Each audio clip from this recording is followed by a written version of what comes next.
young and John Walker III, Texas Southern University, H-Town to Cali like Robert Hood. Yes, sir. Yes, nah, chill out. No, sorry.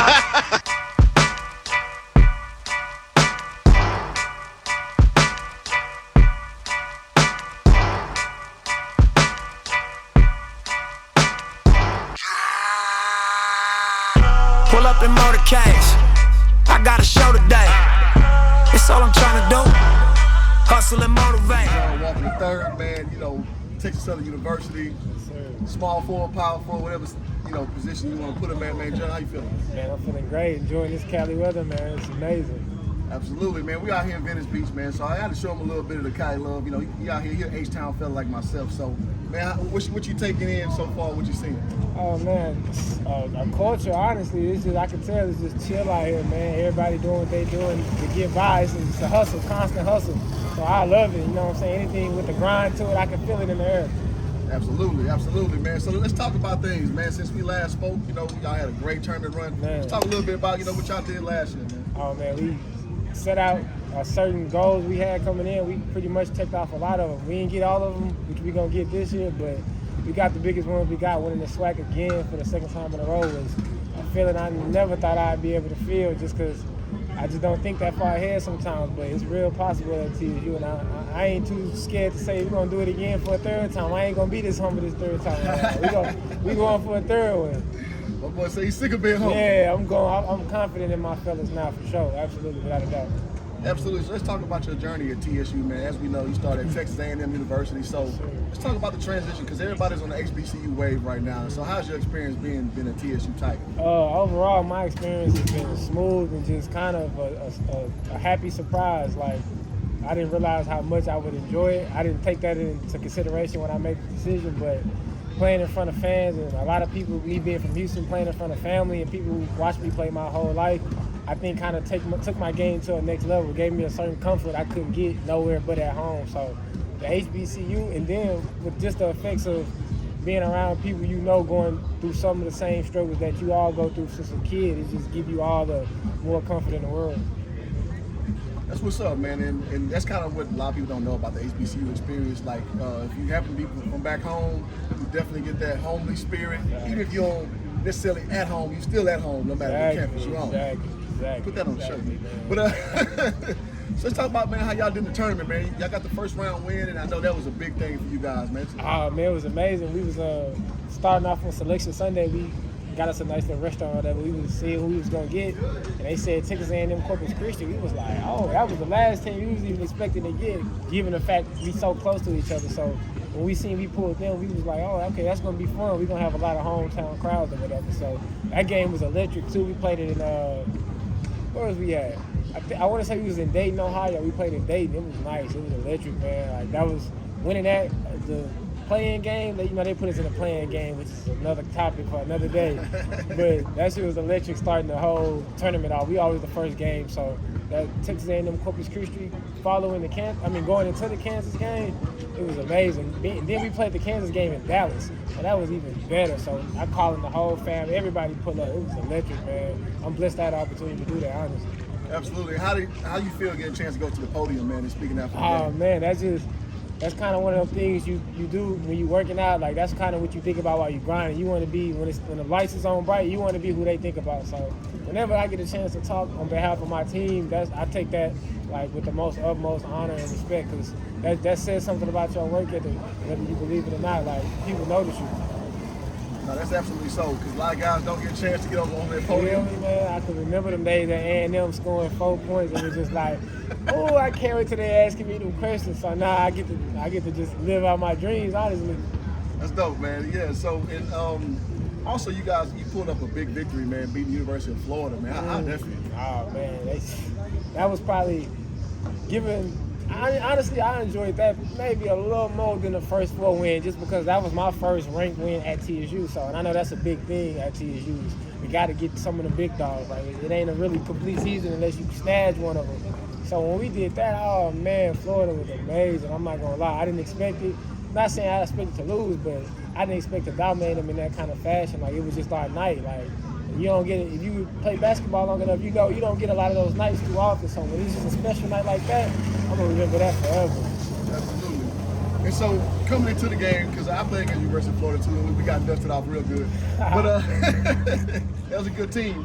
However, what was game prep like? Like, what was y'all mental state? Before the game, actually, we was down to play. My boy AJ Lawson, he was hurt or whatever, so it was kind of almost like playing those big schools, being up TSU. If you get a leg down, it's already a tough battle. So if you lose an important piece, you already like, damn, it's gonna be a long night.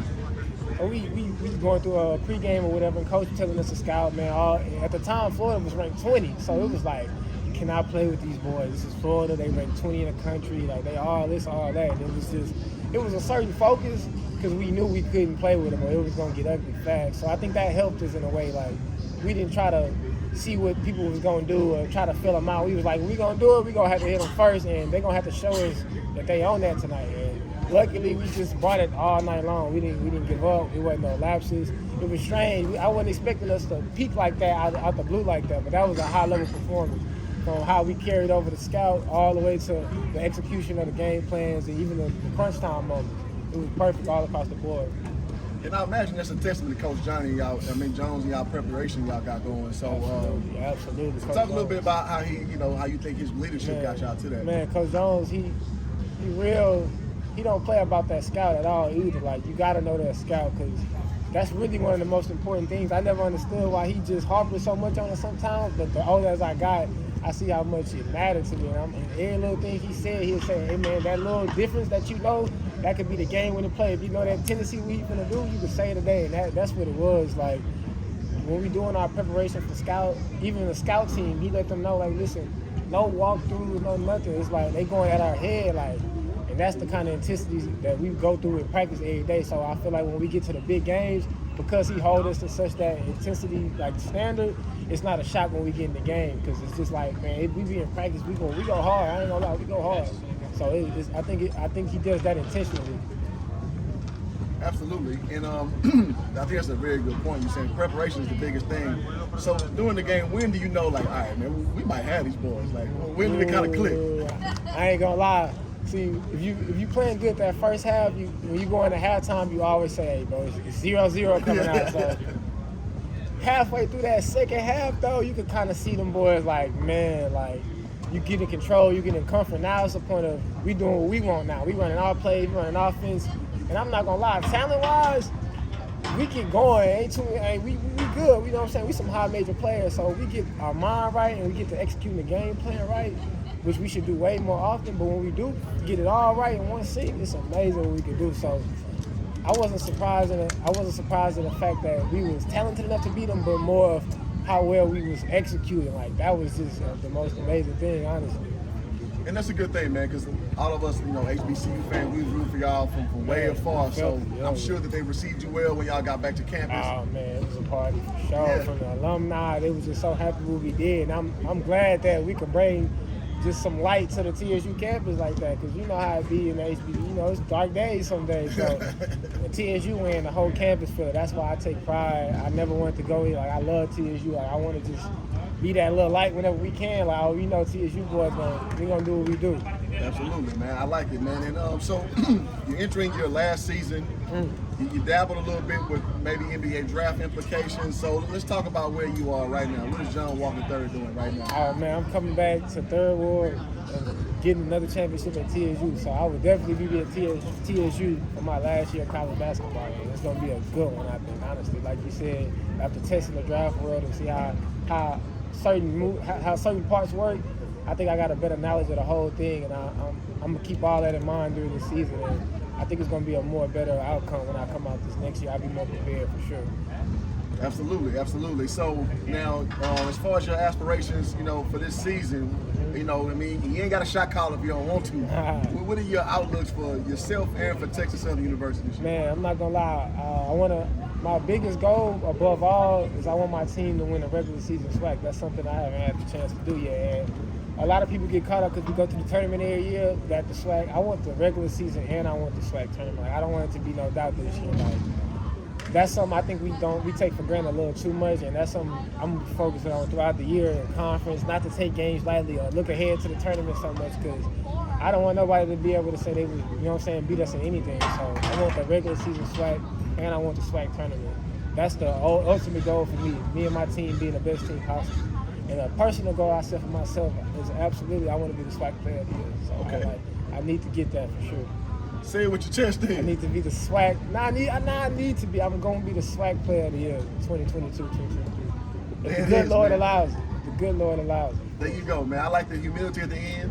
But and the reason why I wanted to interview John, this kid I've been knowing since he was about 13 You years already old. know, man. He seen it all, for real. You already know where you come from, man. It's been a blast. That's crazy. Yeah, man. I seen the confidence when you started out as a youngster. You couldn't even dunk back then. You was long. But look where you at now, man. Well, it's just crazy, bro. It's full circle how life works, man. Honestly. And it's always good to talk to somebody who actually know you. Seeing your game you see my game at crossover. I'm my first real AAU team, so I always be wondering just, damn, he's seen it all, man. I know I hope you're proud, you know what I'm saying? Because you already know this is something we always talked about. Absolutely, man. So, John, man, glad to have you out here in Southern California, man. Absolutely, man. It's been a blessing. You touched down, so I had to show you some love, man. So I hope you taking it all out here. You bring it back to H-Town and you show them what's going down, man. Sure, we got to link up after the season, you already know, so I can tell you I checked off all them goals, man. It's on camera now. It's on wax, like they say back in the It's day. on wax, yeah. Already, John, any parting words you got for the people, man? Oh man, no shit. I'm looking forward to this year, Texas Southern. SWAC, look out, we on one this year. We coming for it all. Bam, there it is, man. Hoop Dog get exclusive interview with John Walker III, the future SWAC Player of the Year. Yeah. That's why they follow me, huh? They think I know the way.